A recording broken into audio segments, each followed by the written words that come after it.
Dr. Harris now has 20 minutes. Timekeeper, are you ready?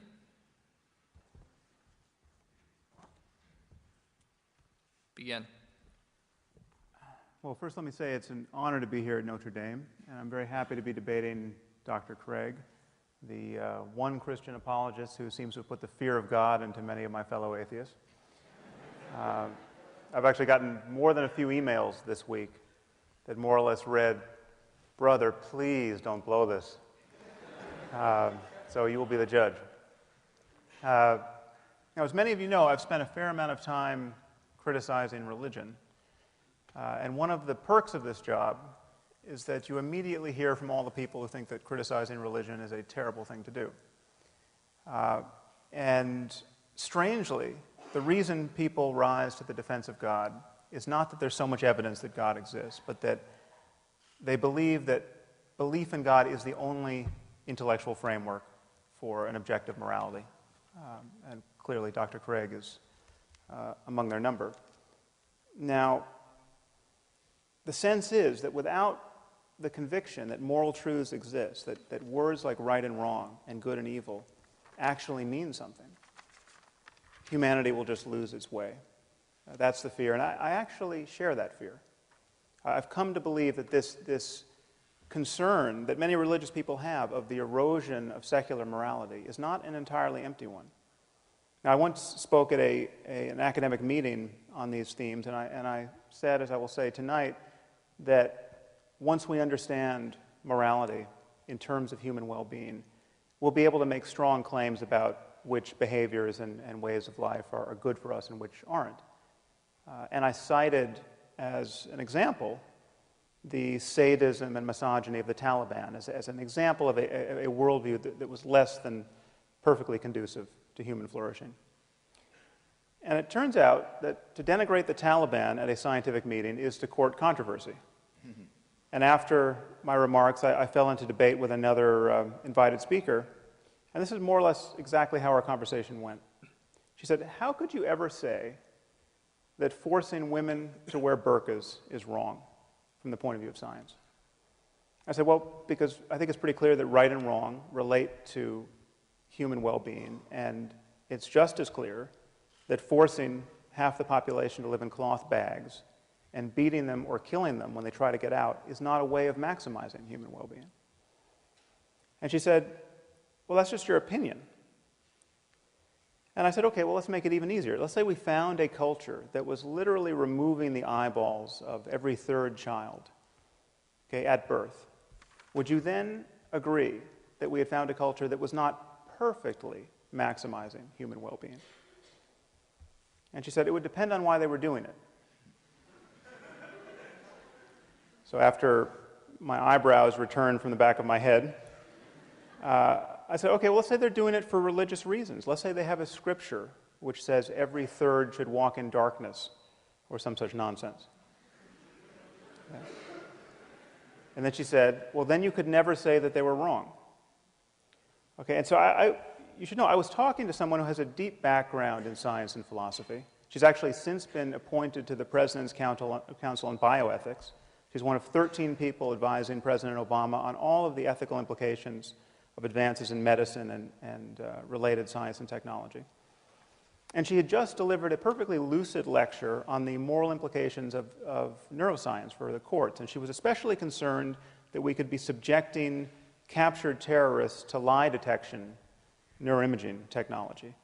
And she viewed this as really an unconscionable violation of cognitive liberty. So on the one hand, her moral scruples were very finely calibrated to recoil from the slightest perceived misstep in ethical terms in our war on terror. And yet she was quite willing to forgive some primitive culture its fondness for removing the eyeballs of children in its religious rituals. And she seemed to me quite terrifyingly detached from the very real suffering of millions of women in Afghanistan at this moment. So I see this double standard as a problem. Okay, and strangely, this is precisely the erosion of basic common sense that many religious people are worried about. I hope it'll be clear to you at the end of this hour that religion is not an answer to this problem. Okay, belief in God is not only unnecessary for a universal morality, it's it is itself a source of moral blindness. Now, it's widely believed that there are two quantities in this universe. There are facts on the one hand, and of course science can give us our most rigorous discussion of these. But then there are values, which many people, like Dr. Craig, think science can't touch. Okay, questions of meaning and morality and what life is good for. Now, of course, everyone thinks that science can help us get what we value, okay, but it can never tell us what we ought to value. Okay, and therefore, it cannot, in principle, be applied to the most important questions in human life, questions like how we should raise our children or what constitutes a good life. Now, it's thought, from the point of view of science, and Dr. Craig just gave voice to this opinion, that when we look at the universe, all we see are patterns of events. Just one thing follows another. Okay, and there's no corner of the universe that declares certain of its events to be good or evil or right or wrong. Apart from us, I mean, our minds, we declare certain events to be better than others. But in doing that, it seems that we're merely projecting our own preferences and desires onto a reality that is intrinsically value-free. Okay, and where do our notions of right and wrong come from? Well, clearly they've been drummed into us by evolution, that the product of these apish urges and social emotions. And then they get modulated by culture. You take sexual jealousy, for instance. I mean, this is an attitude that has been bred into us over millions of years. Okay, our ancestors were highly covetous of one another, despite the fact that everyone was covered with hair and had terrible teeth. And this possessiveness now gets enshrined in various cultural institutions, like the institution of marriage. Okay, so therefore, a statement like, it's wrong to cheat on one's spouse, okay, seems a mere summation of these contingencies. It seems like it's an improvisation on the back of biology. Okay, it seems that from the point of view of science, it can't really be wrong to cheat on your spouse. Okay, this is just how apes like ourselves worry when we learn to worry with words. Okay, now here is where religious people, like Dr. Craig, begin to get a little queasy, as I think they should. Okay. And many see no alternative but to insert the God of Abraham, an Iron Age God of war, into the clockwork as an invisible arbiter of moral truth. Okay, it is wrong to cheat on your spouse because Yahweh deems that it is so. Okay, which is curious, because in other moods, Yahweh is perfectly fond of genocide and slavery and human sacrifice.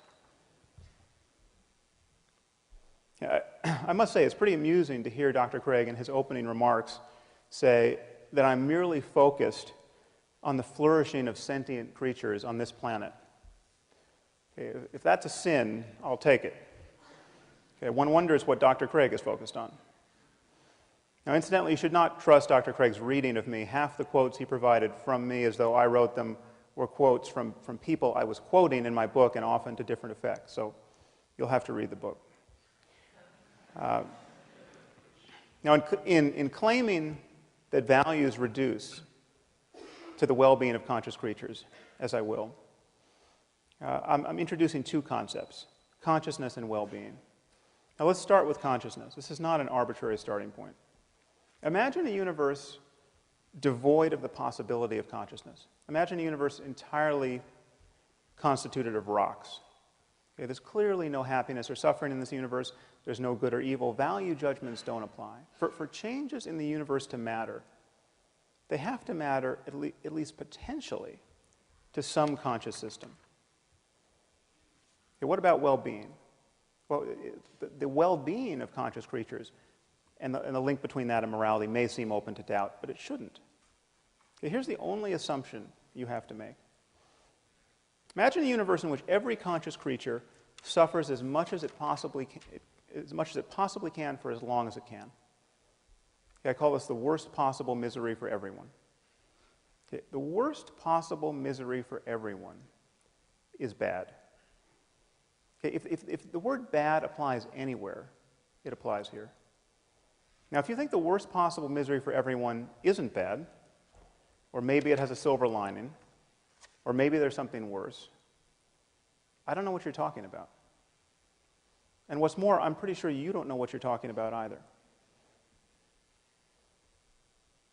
The, what I'm saying is the minimum standard of moral goodness is to avoid the worst possible misery for everyone. If we should do anything in this universe, if we ought to do anything, if we have a moral duty to do anything, it's to avoid the worst possible misery for everyone. And the moment you admit this, you admit that all other states of the universe are better than the worst possible misery for everyone. You have the worst possible misery for everyone over here, and all these other constellation of experiences arrayed out here. And because the experience of conscious creatures is dependent in some way on the laws of nature, there will be right and wrong ways to move along this continuum. It will be possible to think you're avoiding the worst possible misery for everyone and to fail. You can be wrong in your beliefs about how to navigate this space. So here's my argument for moral truth in the context of science. Questions of right and wrong and good and evil depend upon minds. Okay, they depend upon the possibility of experience. Minds are natural phenomena. They depend upon the laws of nature in some way. Okay, morality and human values, therefore, can be understood through science because in talking about these things, we are talking about all of the facts that influence the well-being of conscious creatures. In our case, we're talking about genetics and neurobiology and psychology and sociology and economics. Now, I view this space of all possible experience as a kind of moral landscape with peaks that correspond to the heights of well-being and valleys that correspond to the lowest suffering. And the first thing to realize is that there may be many equivalent peaks in this space. There may be many different but morally equivalent ways for human beings to thrive. But there will be many more ways not to thrive. There'll be many more ways to fail to be on a peak. There are clearly more ways to suffer unnecessarily in this world than to be sublimely happy. Now, the Taliban are still my favorite example of a culture that is struggling mightily to build a society that's clearly less good than many other societies on offer. The average lifespan for women in Afghanistan is 44 years. They have a 12% literacy rate. They have the highest, almost the highest infant mortality and maternal mortality in the world, and almost the highest fertility. So this is one of the best places on earth to watch women and infants die. Okay, it seems to me perfectly obvious that the best response to this dire situation, which is to say the most moral response, is not to throw battery acid in the faces of little girls for the crime of learning to read. Now, of course, this is common sense to us, unless you happen to be a bioethicist on the President's Commission at this moment. But I'm saying, at bottom, these are also truths about biology and neurology and psychology and sociology and economics. It is not unscientific to say that the Taliban are wrong about morality. That the moment we notice that we know anything at all about human well-being, we have to say this. Okay, now, some people with a little philosophical training may be tempted to say, but what if a father wants to burn off his daughter's face with battery acid? Who are you to say that he's not as moral as we are? What if he has an alternate conception of well-being that's just as legitimate? Or who's to say that we should care about the well-being of little girls? This is the kind of email I get, incidentally. Now, moral skeptics of this kind, and Dr. Craig has essentially endorsed this position, in a way, without God, think that the only way to judge one person's values to be wrong are with respect to another person's values, and all such judgments have to be on a par. Okay, this is not true. There are many ways for my values to be objectively wrong. They can be wrong with respect to deeper values that I hold. They can be wrong with respect to deeper values that I would hold if I were only a deeper person. It's clearly possible to value things that will reliably make you miserable in this life. It's clearly possible to be cognitively and emotionally closed to experiences that you would want if you were only intelligent and knowledgeable enough to want them. It is possible not to know what one is missing in life. So things can be right or wrong or good or evil, quite independent of a person's opinions. Now, some of you might worry that I haven't defined well-being enough. How can something this loose as a concept be the benchmark of objective values? Well, consider by analogy the concept of physical health. Physical health is very difficult to define. You know, it used to be that if you were healthy, you could expect to live to the ripe old age of 40. You know, now our lifespan, our life expectancy has doubled in the last 150 years. What does health mean? Okay, well, it has something to do with not always vomiting, okay, not being in excruciating pain, not running a fever. Okay, but how fast should a healthy person be able to run? Okay, that question might not have an answer. Okay, but this does not make the question of health vacuous. Okay, it doesn't make it merely a matter of opinion or of cultural construction. Okay, the distinction between a healthy person and a dead one is about as clear and consequential as any we ever make in science. Okay, and notice that no one is ever tempted to attack the philosophical underpinnings of medicine with questions like, well, who are you to say that not always vomiting is healthy? What if you meet someone who wants to vomit, and he wants to vomit until he dies? Okay, how could you argue that he is not as healthy as you are? In talking about morality and human values, I think we really are talking about mental health and the health of societies. And the truth is, science has always been in the values business. We simply cannot speak of facts without resorting to values. I mean, consider the simplest statement of scientific fact. Water is 2 parts hydrogen and 1 part oxygen. This seems as value-free an utterance as human beings ever make. But what do we do when someone doubts the truth of this proposition? Okay, all we can do is appeal to scientific values, the value of understanding the world, the value of evidence, the value of logical consistency. What if someone says, well, that's not how I choose to think about water? Okay, I'm a biblical chemist, and I read in Genesis 1 that God created water before he created light. So I take that to mean that there were no stars. So there were no stars to fuse helium and hydrogen into heavier elements like oxygen. Therefore, there was no oxygen to put in the water. So either water has no oxygen, or God created special oxygen to put in the water. But I don't think he would do that because that would be biblically inelegant. Okay, what can we say to such a person? Okay, all we can do is appeal to scientific values. And if he doesn't share those values, the conversation is over. Okay, if someone doesn't value evidence, what evidence are you going to provide to prove that they should value it? If someone doesn't value logic, what logical argument could you provide to show the importance of logic? Okay, so I think this split between facts and values should look really strange to you on its face. I mean, what are we really saying when we say that science can't be applied to the most important questions in human life? Okay, we're saying that when we get our biases out of the way, when we most fully rely on clear reasoning and honest observation, when intellectual honesty is at its zenith, well, then those efforts have no application whatsoever to the most important questions in human life. That is precisely the mood you cannot be in to answer the most important questions in human life. It would be very strange if that were so.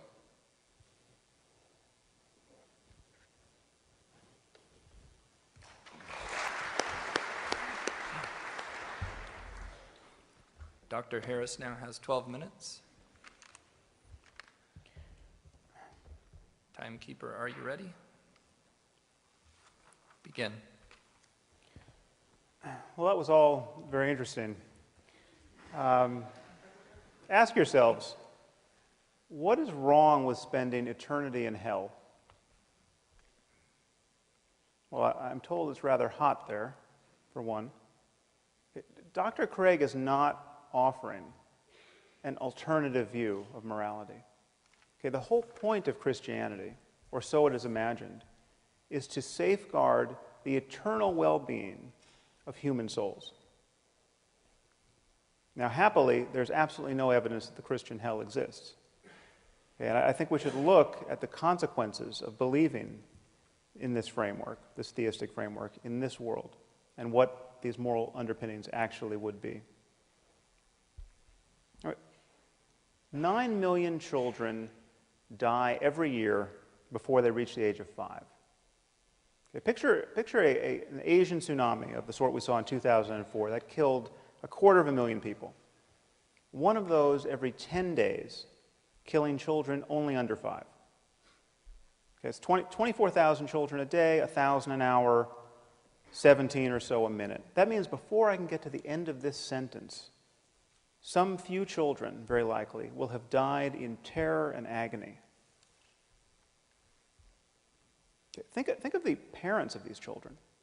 Think of the fact that most of these men and women believe in God and are praying at this moment for their children to be spared. And their prayers will not be answered. Okay, but according to Dr. Craig, this is all part of God's plan.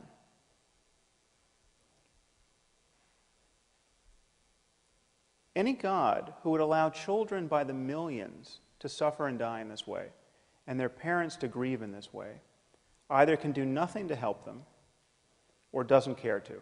He is therefore either impotent or evil.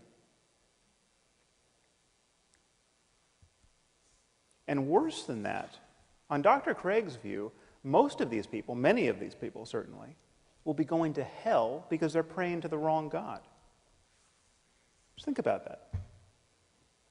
Okay, through no fault of their own, they were born into the wrong culture where they got the wrong theology and they missed the revelation. Okay, there are 1.2 billion people in India at this moment. Most of them are Hindus, most of them therefore polytheists. Okay, in Dr. Craig's universe, no matter how good these people are, they are doomed. If you are praying to the monkey god Hanuman, you are doomed. Okay. You will be tortured in hell for eternity. Now, is there the slightest evidence for this? No. It just says so in Mark 9 and Matthew 13 and Revelation 14. Okay. Perhaps you'll remember from the Lord of the Rings, it says when the elves die, they go to Valinor, but they can be reborn in Middle-earth.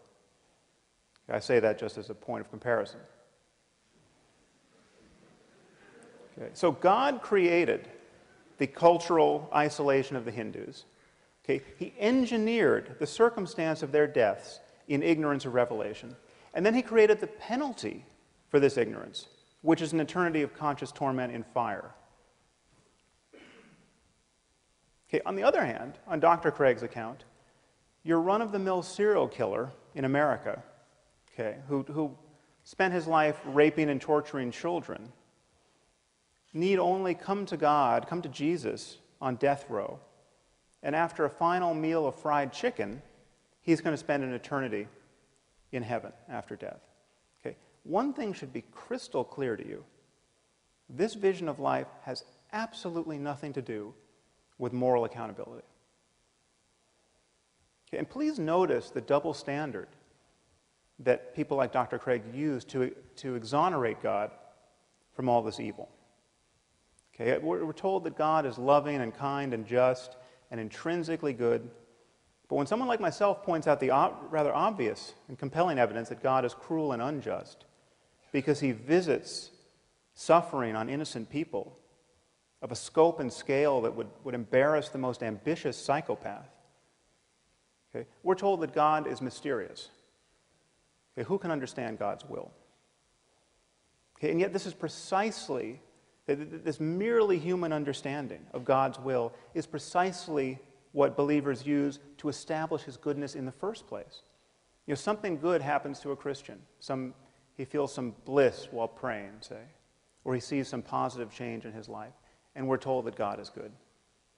Okay, but when children by the tens of thousands are torn from their parents' arms and drowned, we're told that God is mysterious.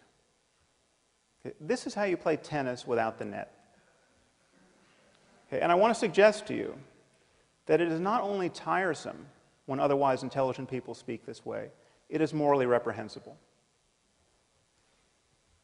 This kind of faith is really the perfection of narcissism. I mean, God loves me, don't you know? He cured me of my eczema. He makes me feel so good while singing in church. And just when we had given up hope, He found a banker who was willing to reduce my mother's mortgage. Okay, given all that this God of yours does not accomplish, in the lives of others, given the misery that's being imposed on some helpless child at this instant, this kind of faith is obscene. Okay, to think in this way is to fail to reason honestly or to care sufficiently about the suffering of other human beings. And if God is good and loving and just and kind, and he wanted to guide us morally with a book, why give us a book that supports slavery? Why give us a book that admonishes us to kill people for imaginary crimes like witchcraft? Now, of course, there's a way of not taking these questions to heart. Okay, according to Dr. Craig's divine command theory, God is not bound by moral duties. God doesn't have to be good. Whatever he commands is good. So when he commands that the Israelites to slaughter the Amalekites, that behavior becomes intrinsically good because he commanded it. Okay, well, here we're being offered, I'm glad he raised the issue of psychopathy, we're being offered a psychopathic and psychotic moral attitude. It's psychotic because this is completely delusional. There's no reason to believe that we live in a universe ruled by an invisible monster, Yahweh. But it is psychopathic because this is a total detachment from the well-being of human beings. This so easily rationalizes the slaughter of children. Okay, just think about the Muslims at this moment who are blowing themselves up, okay, convinced that they are agents of God's will. There is absolutely nothing that Dr. Craig can say against their behavior in moral terms, apart from his own faith-based claim that they're praying to the wrong God. Okay, if they had the right God, what they were doing would be good on divine command theory. Now, I'm obviously not saying that Dr. Craig or all religious people are psychopaths and psychotics, but this, to me, is the true horror of religion. Okay, it allows perfectly decent and sane people to believe by the billions what only lunatics could believe on their own. Okay, if you wake up tomorrow morning thinking that saying a few Latin words over your pancakes is going to turn them into the body of Elvis Presley, okay, you have lost your mind. Okay? But if you think more or less the same thing about a cracker and the body of Jesus, you're just a Catholic.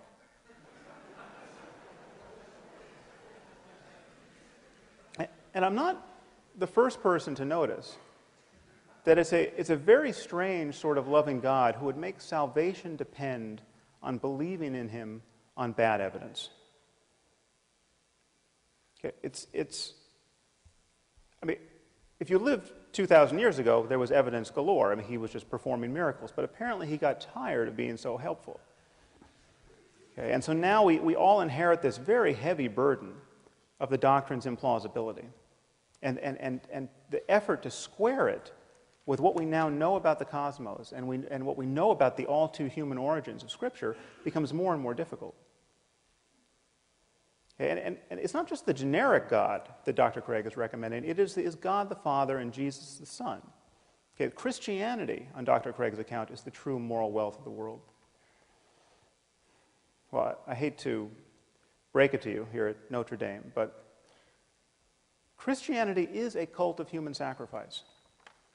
Okay, Christianity is not a religion that repudiates human sacrifice. It is a religion that celebrates a single human sacrifice as though it were effective. God so loved the world that he gave his only Son. John 3:16. Okay, the idea is that Jesus suffered the crucifixion so that none need suffer hell, except those billions in India and billions like them throughout history. Okay, this is astride. This doctrine is astride a contemptible history of scientific ignorance and religious barbarism. We come from people who used to bury children under the foundations of new buildings as offerings to their imaginary gods. I mean, just think about that. In vast numbers of societies, people would bury children in post holes, people like ourselves thinking that this would prevent an invisible being from knocking down their buildings. Okay. These are the sorts of people who wrote the Bible. Okay, if there is a less moral framework than the one Dr. Craig is proposing, I haven't heard of it.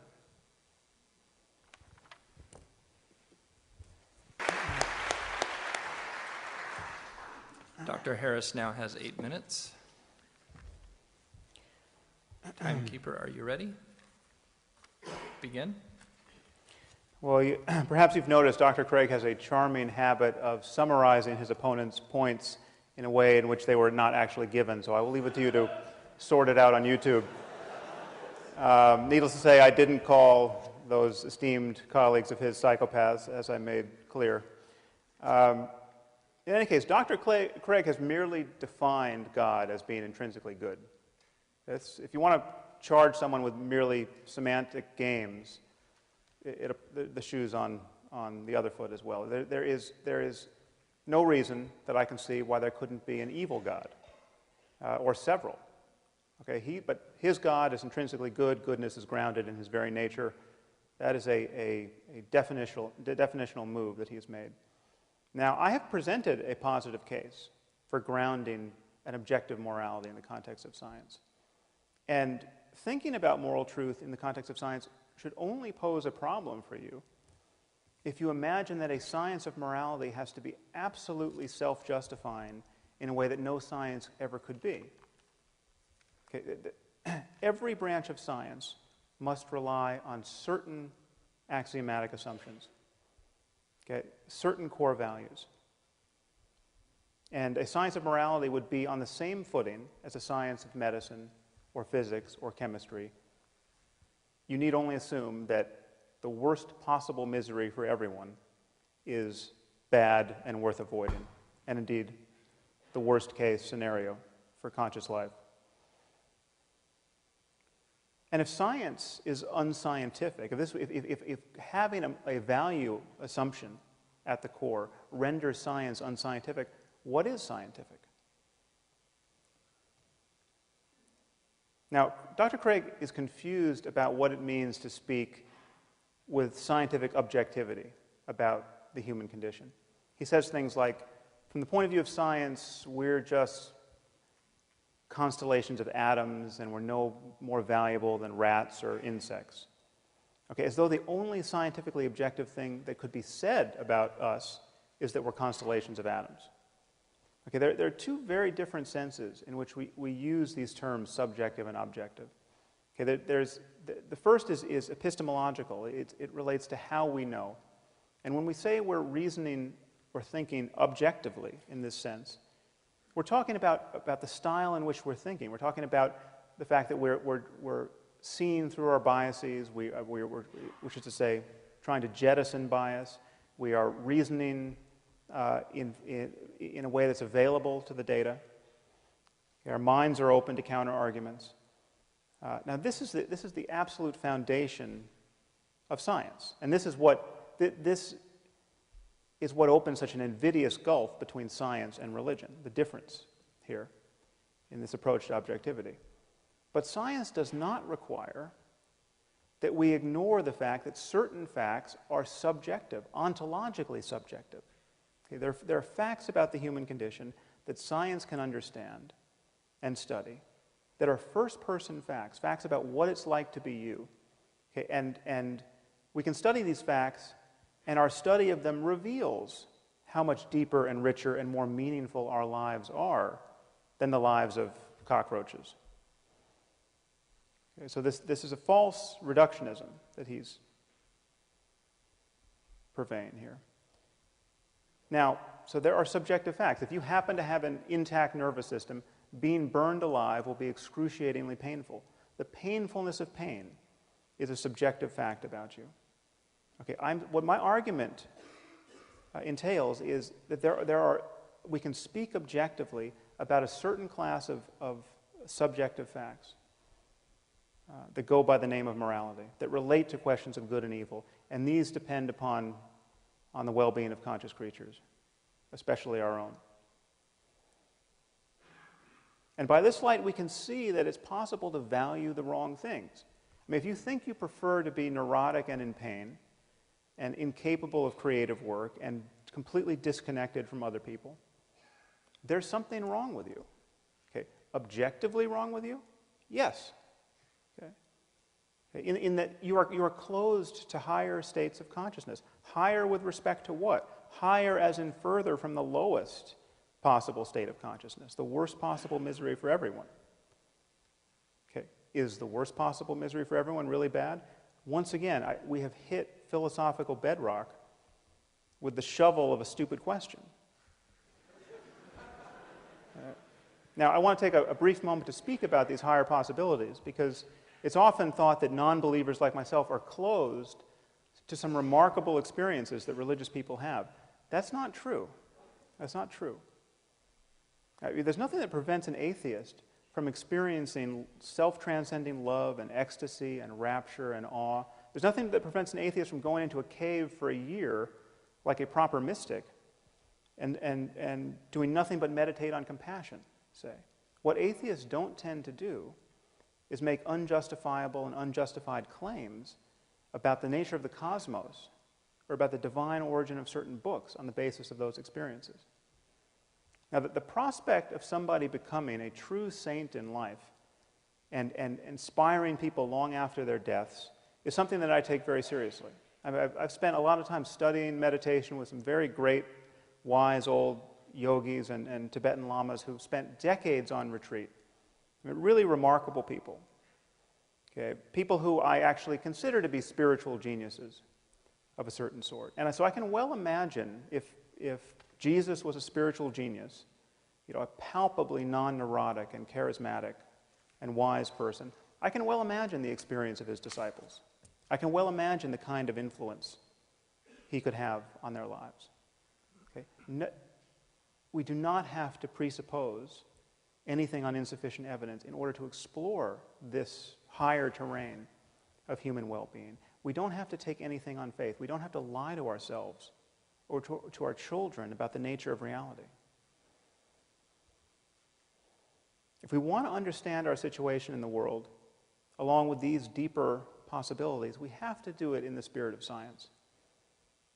Okay, given that people have had these remarkable experiences in every context, while worshiping one God, while worshiping hundreds, while worshiping none, that proves that a deeper principle is at work. That the sectarian claims of our various religions can't possibly be true in that context. And all we have is human conversation to capture these possibilities. We can either have a first century conversation as dictated by the New Testament, or a 7th century conversation as dictated by the Quran, or a 21st century conversation that leaves us open to the full wealth of human learning. Please think about these things. And now Dr. Harris has 5 minutes. Timekeeper, are you ready? Begin. I'm curious, how many of you consider yourselves to be devout Muslims? I see a show of hands. Don't mean to single anyone out, but not many. Now, you're all aware, of course, that the Quran exists and claims to be the perfect word of the creator of the universe. You're aware that once having heard of this possibility and rejecting it, you're all going to hell for eternity. I mean, needless to say, Dr. Craig and I are both going to hell if this vision of life is true. Okay, the problem is that everything Dr. Craig has said tonight, with a few modifications, could be said in defense of Islam. In fact, has been said in defense of Islam. Okay, the logic is exactly the same. We have a book that claims to be the word of the creator of the universe. It tells us about the nature of moral reality and how to live within it. Well, what if Muslims are right? And what if Islam is true? Okay, how should we view God in moral terms? How would we view God in moral terms? Or I should say Allah. Okay, we have been born in the wrong place, to the wrong parents, given the wrong culture, given the wrong theology. Okay, needless to say, Dr. Craig is doomed. He's been thoroughly confused by Christianity. I mean, just appreciate what a bad position he's now in to appreciate the true Word of God. I've been thoroughly misled by science. Okay, where is Allah's compassion? Okay. And yet, he's omnipotent. He could change this in an instant. He could give us a sign that would convince everyone in this room. And yet he's not going to do it. And hell awaits. And hell awaits our children because we can't help but mislead our children. Okay, now just hold this vision in mind. And first appreciate how little sleep you have lost over this possibility. Okay? Just feel in yourself at this moment how carefree you are and will continue to be in the face of this possibility. What are the chances that we're all going to go to hell for eternity because we haven't recognized the Quran to be the perfect word of the Creator of the universe? Please know that this is exactly how Christianity appears to someone who's not been indoctrinated by it.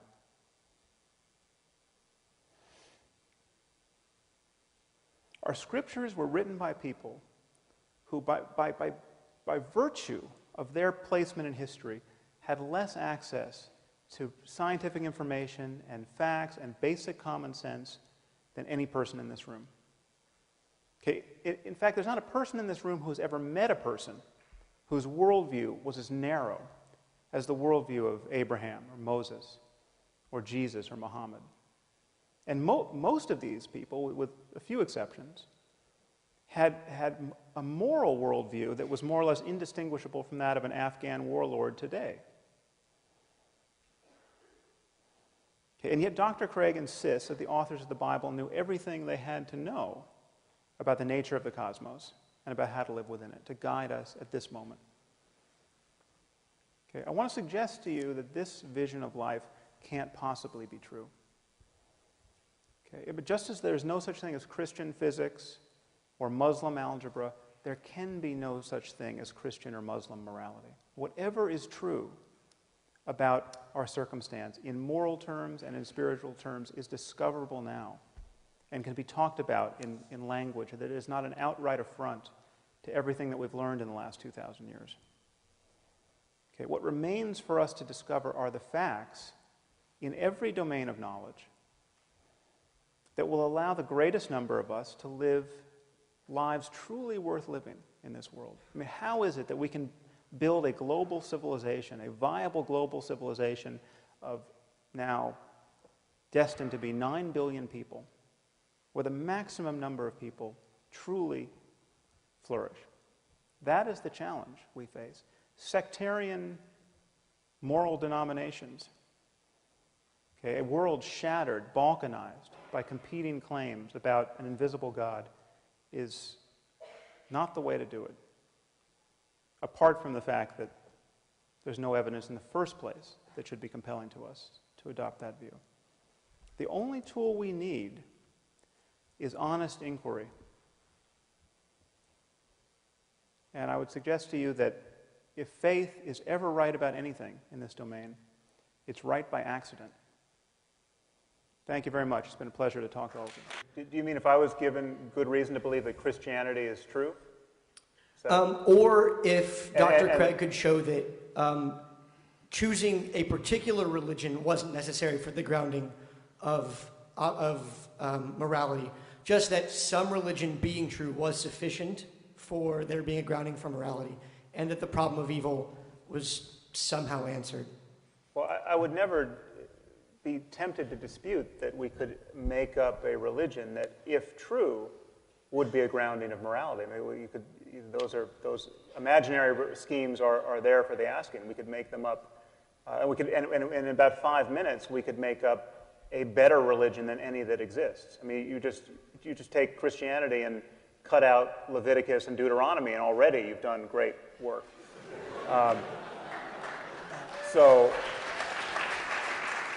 And we could rewrite the Ten Commandments in less than 5 minutes and improve upon it. Add being kind to children and swap out the bit about the graven images, and you've already made it a much wiser document. Now, but that's not the point. I mean, the point is that one point I made, which he never really addressed, is that you're smuggling in a concern for well-being in any case. You just have a different timeline. If Christianity were true, it would be part of my moral landscape. I mean, if someone like myself is going to suffer in hell for eternity based on what I'm currently thinking, then I clearly am doing the wrong thing. I mean, I would want that information, and I would think, I mean, that would be a revelation to me, which I would take seriously, and I would do everything I could to get into heaven. I mean, that would be, heaven is if eternity in heaven versus eternity in hell is really the landscape that we're living on, well, that's part of my moral landscape. It just changes its temporal characteristics. There's just no reason to think that that's the universe we're living in. Thank you. Yeah. Well, love clearly has a lot to do with our well-being. And if there were a God of love who was really acting like a God of love and was making, I mean, the problem is the existence of God doesn't really add to the moral stature of love in that case, because, or the moral stature of the good. I mean, this goes to the Euthyphro dilemma that we haven't spoken about, probably mercifully. But I mean, if it's either intrinsically good or it isn't, and for God to say it's good doesn't make it more good, and it's not good by fiat. So he's either saying it's good because it is good, in which case we can just deal with the fact that it is good, or it's just good because he says it's good, but then he can say any evil thing is good, which Dr. Craig's God does rather often, apparently. So, but love is clearly something we desperately want in our lives, and we're right to want it. We're deeply social creatures, and the fear that is sort of circulating here that well-being somehow leaves something out that's important, I think, and I argue at some length in my book, is quite unfounded, because whatever you bring to me which is truly important, you say, okay, you're talking about well-being, but here I'm talking about self-transcending love. This is really important. Well, self-transcending love is probably at the core of the deepest well-being that we can experience as human beings. But likewise, if the Christian hell exists and awaits me, well-being in the end is predicated on avoiding those flames. And so that means all of that, you're smuggling in a concern about consciousness and its future changes, whatever you bring in the moral domain. And so I'm saying we must be honest about that. We ground this in consciousness, and then we can talk about how human beings like ourselves can thrive. And I would grant you that love is probably on the top of the list. Destroy all consciousness? So I'm just wondering, how would you distinguish that this is not the worst possible world? Well, it may be the only world with conscious life. I mean, I doubt that given the trillion-fold universe we're living in, but we don't have any evidence of life elsewhere, much less conscious life. But so your question cuts to the issue of, what if it's all about well-being? Well, why don't we just, kill all the unhappy people in their sleep tonight?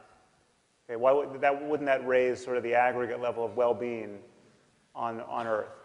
And there are infinite number of thought experiments like that you can come up with that seem to push on this concern. Well, if it's just about suffering, well, you can just eradicate it painlessly for people, and you have increased the net well-being. But all of those thought experiments neglect all of the cascading effects of living in a world in which we do that sort of thing, with the consequences of doing that. So why don't we, in the classic experiment that everyone trots out is, what if you're a doctor and you realize that you have somebody who could benefit from the organs of, you have 5 people who could benefit from the organs of one person who's sitting in your waiting room. So you go into your waiting room, you knock him out, and you euthanize him, you vivisect him, and you give away his organs. Okay, that seems like it's a net benefit to 5 people. Okay, but if we were all living in a world where at any moment your doctor could vivisect you and steal your organs, that would have rather obvious, ghastly consequences that none of us would want to submit to. And our intuitions about the sanctity of human life, caring for people, treating people as ends in themselves rather than means to some other end, all of that conserves intuitions we have about trust and its importance in life, and all of these ways in which we are knit together as a community, and ways in which we only rise or fall together. I mean, so in a very important sense, our happiness is dependent upon the happiness of others. I mean, we are not atomized selves that are radically separate. So this idea that killing everyone, I mean, first of all, killing everyone would eradicate all the suffering, yes, but it would also foreclose all the happiness. I mean, it would nullify every possibility of experience. So if you think that a universe where the lights are on is better than a universe where the lights are off, then turning the lights off is worse. But I could imagine a universe which it would be worth turning the lights off in. I mean, the Christian hell is one of them. You know, you'd be doing people a lot of good. Is whether you know this sorry, no follow-ups. I'm going to be really strict about this. Thank you for answering the question. Well, to answer your question, if this is the only world, well, then it is by definition both the most miserable and the happiest, and everything in between. And now I just have no idea what else is out there. I tried to